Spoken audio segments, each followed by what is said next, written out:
राजा पृथु की तपस्या और परलोक गमन। श्री मैत्रेय जी कहते हैं, इस प्रकार महामनस्वी प्रजापति पृथु ने स्वयमेव अन्नादि तथा पुरग्रामदि सर्ग की व्यवस्था करके स्थावर जगम सभी की आजीविका का सुभीता कर दिया तथा साधु जनोचित धर्मों का खूब पालन किया। मेरी अवस्था कुछ ढल गई है और जिसके लिए मैंने इस लोक में जन्म लिया था, उस प्रजा रक्षण रूप ईश्वर आज्ञा का पालन भी हो चुका है। अतः अब मुझे अंतिम पुरुषार्थ मोक्ष के लिए प्रयत्न करना चाहिए। यह सोचकर उन्होंने अपने विरह में रोती हुई अपनी पुत्री रूपा पृथ्वी का भार पुत्रों को सौंप दिया और सारी प्रजा को बिलखती छोड़कर वे अपनी पत्नी सहित अकेले ही तपोवन को चल दिए। वहां भी वे वानप्रस्थ आश्रम के नियमानुसार उसी प्रकार कठोर तपस्या में लग गए, जैसे पहले गृहस्थाश्रम में अखंड व्रत पूर्वक पृथ्वी को विजय करने में लगे थे। कुछ दिन तो उन्होंने कंद मूल फल खाकर बिताए, कुछ काल सूखे पत्ते खाकर रहे, फिर कुछ पखवाड़ों तक जल पर ही रहे और इसके बाद केवल वायु से ही निर्वाह करने लगे। वीरवर पृथु मुनिवृत्ति से रहते थे। गर्मियों में उन्होंने पंचाग्नियों का सेवन किया। वर्षा ऋतु में खुले मैदान में रहकर अपने शरीर पर जल की धाराएं सहीं और जाड़े में गले तक जल में खड़े रहे। वे प्रतिदिन मिट्टी की वेदी पर ही शयन करते थे। उन्होंने शीतोष्णदि सब प्रकार के द्वंद्वों को सहा तथा वाणी और मन का संयम करके ब्रह्मचर्य का पालन करते हुए प्राणों को अपने अधीन किया। इस प्रकार श्री कृष्ण की आराधना करने के लिए उन्होंने उत्तम तप किया। इस क्रम से उनकी तपस्या बहुत पुष्ट हो गई और उसके प्रभाव से कर्ममल नष्ट हो जाने के कारण उनका चित्त सर्वथा शुद्ध हो गया। प्राणायाम के द्वारा मन और इंद्रियों के निरुद्ध हो जाने से उनका वासना जनित बंधन गया। तब भगवान सनत कुमार ने उन्हें जिस परमोत्कृष्ट अध्यात्म योग की शिक्षा दी थी, उसी के अनुसार राजा पृथु पुरुषोत्तम श्रीहरि की आराधना करने लगे। इस तरह भगवत परायण होकर श्रद्धापूर्वक सदाचार का पालन करते हुए निरंतर साधन करने से पर ब्रह्म परमात्मा में उनकी अनन्य भक्ति हो गई। इस प्रकार भगवद उपासना से अंतःकरण शुद्ध सात्विक हो जाने पर निरंतर भगवत चितन के प्रभाव से प्राप्त हुई। इस अनन्य भक्ति से उन्हें वैराग्य सहित प्राप्त हुई और फिर उस तीव्र ज्ञान के द्वारा उन्होंने जीव के उपाधिभूत अहंकार को नष्ट कर दिया, जो सब प्रकार के संशय विपर्यय का आश्रय है। इसके पश्चात देहात्म बुद्धि की निवृत्ति और परमात्मा स्वरूप श्री कृष्ण की अनुभूति होने पर अन्य सब प्रकार की सिद्धि आदि से भी उदासीन हो जाने के कारण उन्होंने उस तत्व ज्ञान के लिए भी प्रयत्न करना छोड़ दिया, जिसकी सहायता से पहले अपने जीव कोश का नाश किया था। क्योंकि जब तक साधन को योग मार्ग के द्वारा श्री कृष्ण कथामृत में अनुराग नहीं होता, तब तक केवल योग साधना से उसका मोहजनित प्रमाद दूर नहीं होता, भ्रम नहीं मिटता। फिर जब अंतकाल उपस्थित हुआ तो वीरवर पृथु ने अपने चित्त को दृढ़तापूर्वक परमात्मा में स्थिर कर ब्रह्म भाव में स्थित हो अपना शरीर त्याग दिया। उन्होंने एड़ी से गुदा के द्वार को रोककर प्राणवायु को धीरे धीरे मूलाधार से ऊपर की ओर उठाते हुए उसे क्रमशः नाभि, हृदय, वक्षस्थल, कंठ और मस्तक में स्थित किया। फिर उसे और ऊपर की ओर ले जाते हुए क्रमशः ब्रह्मरंध्र में स्थिर किया। अब उन्हें किसी प्रकार के सांसारिक भोगों की लालसा नहीं रही। फिर यथास्थान विभाग करके प्राणवायु को समष्टि वायु में, पार्थिव शरीर को पृथ्वी में और शरीर के तेज को समष्टि तेज में लीन कर दिया। हृदयाकाशादि देहावच्छिन्न आकाश को महाकाश में और शरीरगत रुधिरादि जलीय अंश को समष्टि जल में लीन किया।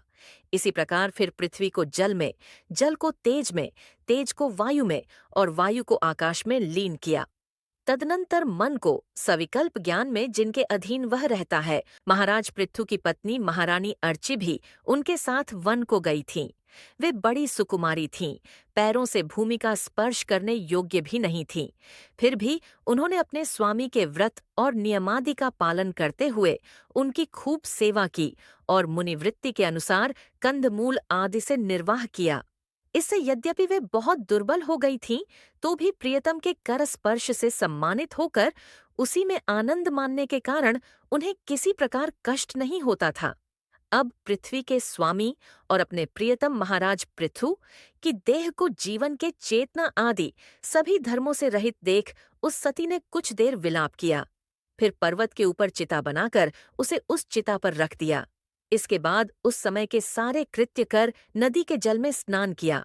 अपने परम पराक्रमी पति को जलांजलि दे आकाशस्थित देवताओं की वंदना की तथा 3 बार चिता की परिक्रमा कर पतिदेव के चरणों का ध्यान करती हुई अग्नि में प्रवेश कर गई। परम साध्वी अर्ची को इस प्रकार अपने पति वीरवर पृथु का अनुगमन करते देख सहस्रों वरदायिनी देवियों ने अपने अपने पतियों के साथ उनकी स्तुति की। वहां देवताओं के बाजे बजने लगे।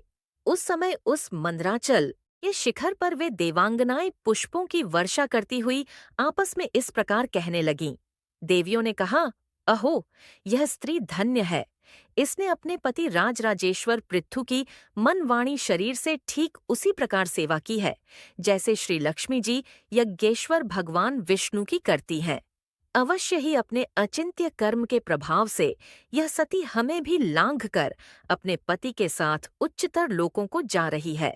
इस लोक में कुछ ही दिनों का जीवन होने पर भी जो लोग भगवान के परम पद की प्राप्ति कराने वाला आत्मज्ञान प्राप्त कर लेते हैं, उनके लिए संसार में कौन पदार्थ है।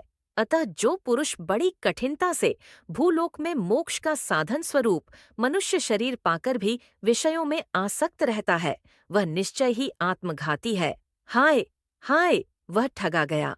श्री मैत्रेय जी कहते हैं, विदुर जी, जिस समय देवांगनाएं इस प्रकार स्तुति कर रही थीं, भगवान के जिस परम धाम को आत्मज्ञानियों में श्रेष्ठ भगवत प्राण महाराज पृथु गए, महारानी अर्ची भी उसी पतिलोक को गईं। परम भागवत पृथु जी ऐसे ही प्रभावशाली थे। उनके चरित्र बड़े उदार हैं। मैंने तुम्हारे सामने उनका वर्णन किया। जो पुरुष इस परम पवित्र चरित्र को श्रद्धापूर्वक निष्काम भाव से एकाग्र चित्त से पढ़ता, सुनता अथवा सुनाता है, वह भी महाराज पृथु के पद भगवान के परम धाम को प्राप्त होता है। इसका सकाम भाव से पाठ करने से ब्राह्मण ब्रह्म तेज प्राप्त करता है, क्षत्रिय पृथ्वीपति हो जाता है, वैश्य व्यापारियों में प्रधान हो जाता है और शूद्र में साधुता आ जाती है। स्त्री हो अथवा पुरुष, जो कोई उसे आदरपूर्वक 3 बार सुनता है, वह संतानहीन हो तो पुत्रवान, धनहीन हो तो महाधनी, कीर्तिहीन हो तो यशस्वी और मूर्ख हो तो पंडित हो जाता है। यह चरित मनुष्य मात्र का कल्याण करने वाला और अमंगल को दूर करने वाला है। यह धन, यश और आयु की वृद्धि करने वाला, स्वर्ग की प्राप्ति कराने वाला और कलयुग के दोषों का नाश करने वाला है। यह धर्मादि चतुर्वर्ग की प्राप्ति में भी बड़ा सहायक है। इसलिए जो लोग धर्म, अर्थ, काम और मोक्ष को भलीभांति सिद्ध करना चाहते हों, उन्हें इसका श्रद्धापूर्वक श्रवण करना चाहिए। जो राजा विजय के लिए प्रस्थान करते समय इसे सुनकर जाता है, उसके आगे आकर राजा लोग उसी प्रकार भेंटें रखते हैं जैसे पृथु के सामने रखते थे। मनुष्य को चाहिए कि अन्य सब प्रकार की आसक्ति छोड़कर भगवान में विशुद्ध निष्काम भक्ति भाव रखते हुए महाराज पृथु के इस निर्मल चरित को सुने, सुनावे और पढ़े। विदुर जी, मैंने भगवान के महात्म्य को प्रकट करने वाला यह पवित्र चरित्र तुम्हें सुना दिया। इसमें प्रेम करने वाला पुरुष महाराज पृथु की सी गति पाता है। जो पुरुष इस पृथु चरित का प्रतिदिन आदरपूर्वक निष्काम भाव से श्रवण और कीर्तन करता है, उसका जिनके चरण संसार सागर को पार करने के लिए नौका के समान है, उन श्रीहरि में सुदृढ़ अनुराग हो जाता है। पृथु की वंश परंपरा और प्रचेताओं को भगवान रुद्र का उपदेश। श्री मैत्रेय जी कहते हैं, विदुर जी, महाराज पृथु के बाद उनके पुत्र परम यशस्वी विजिताश्व राजा हुए। उनका अपने छोटे भाइयों पर बड़ा स्नेह था, इसलिए उन्होंने चारों को एक एक दिशा का अधिकार सौंप दिया।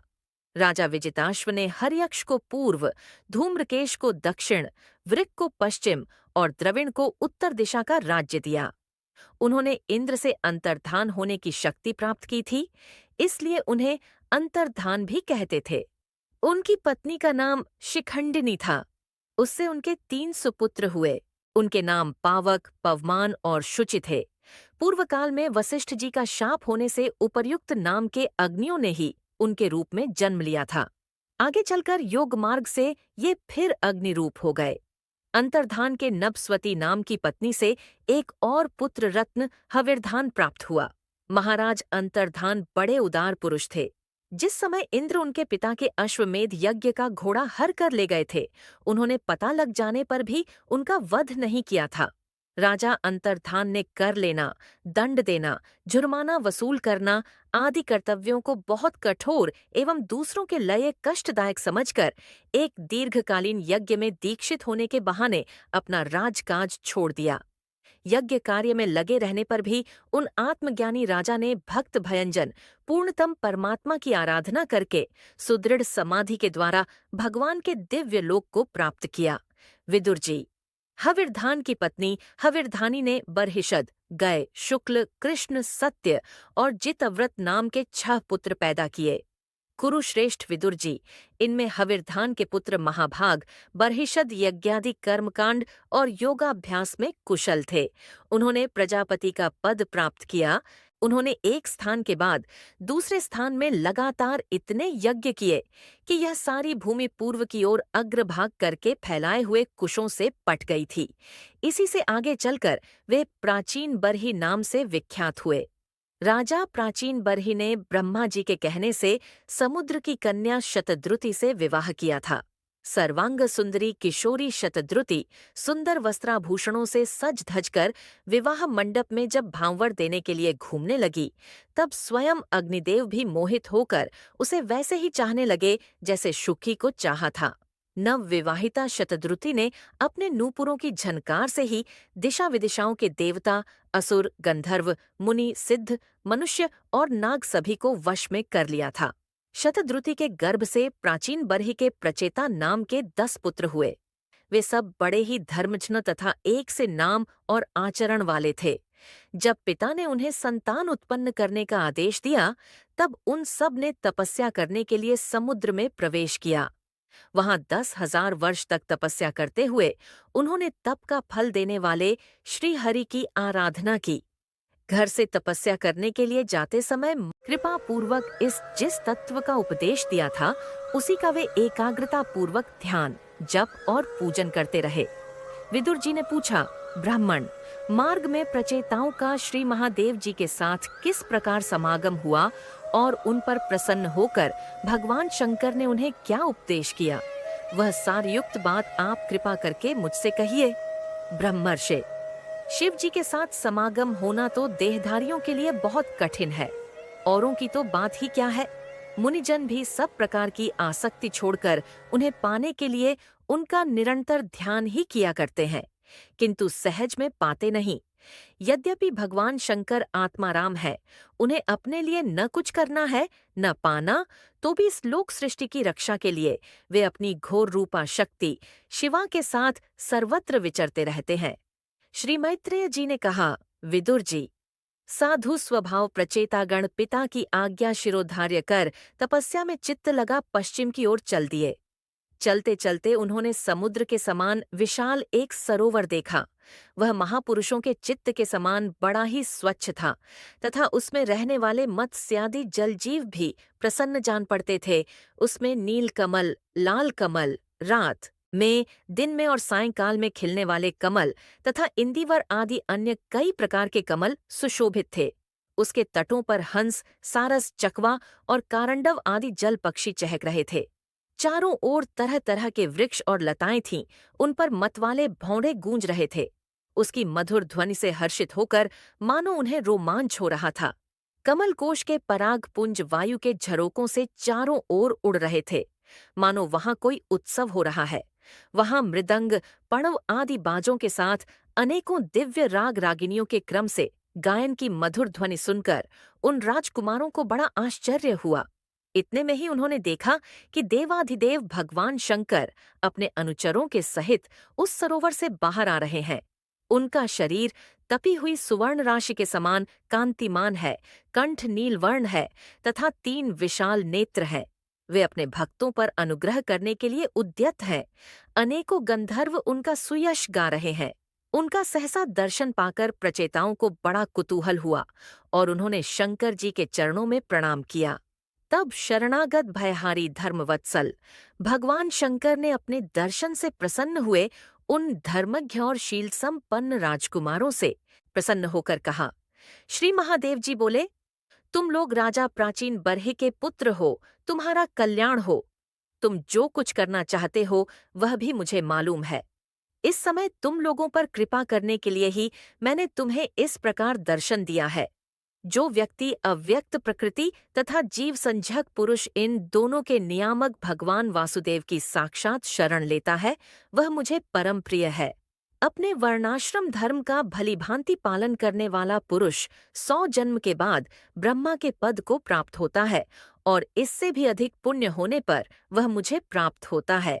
परंतु जो भगवान का अनन्य भक्त है वह तो मृत्यु के बाद ही सीधे भगवान विष्णु के उस सर्व प्रपंचातीत परम पद को प्राप्त हो जाता है जिसे रुद्र रूप में स्थित मैं तथा अन्य आधिकारिक देवता अपने अपने अधिकार की समाप्ति के बाद प्राप्त करेंगे। तुम लोग भगवत भक्त होने के नाते मुझे भगवान के समान ही प्यारे हो। इसी प्रकार भगवान के भक्तों को भी मुझसे बढ़कर और कोई कभी प्रिय नहीं होता। अब मैं तुम्हें एक बड़ा ही पवित्र, मंगलमय और कल्याणकारी स्तोत्र सुनाता हूँ। इसका तुम लोग शुद्ध भाव से जप करना। श्री मैत्रेय जी कहते हैं, तब नारायण परायण करुणार्द्र हृदय भगवान शिव ने अपने सामने हाथ जोड़े खड़े हुए उन राजपुत्रों को यह स्तोत्र सुनाया। भगवान रुद्र स्तुति करने लगे, भगवान, आपका उत्कर्ष उच्च कोटि के आत्मज्ञानियों के कल्याण के लिए, निजानंद लाभ के लिए है। उससे मेरा भी कल्याण हो। आप सर्वदा अपने निर्तिशय परमानंद स्वरूप में ही स्थित रहते हैं। ऐसे सर्वात्मक आत्मस्वरूप आपको नमस्कार है। आप पद्मनाभ समस्त लोकों के आदिकारण हैं। भूत सूक्ष्म तन्मात्र और इंद्रियों के नियंता शांत एक रस और स्वयं प्रकाश वासुदेव चित्त के अधिष्ठाता भी आप ही हैं। आपको नमस्कार है। आप ही सूक्ष्म अव्यक्त अनंत और मुखाग्नि के द्वारा संपूर्ण लोकों का संहार करने वाले अहंकार के अधिष्ठाता, संकर्षण तथा जगत के प्रकृष्ट ज्ञान के उद्गम स्थान बुद्धि के अधिष्ठाता प्रद्युम्न है। आपको नमस्कार है। आप ही इंद्रियों के स्वामी, मनस्तत्व के अधिष्ठाता भगवान अनिरुद्ध हैं। आपको बार बार नमस्कार है। आप अपने तेज से जगत को व्याप्त करने वाले सूर्यदेव हैं। पूर्ण होने के कारण आप में वृद्धि और क्षय नहीं होता। आपको नमस्कार है।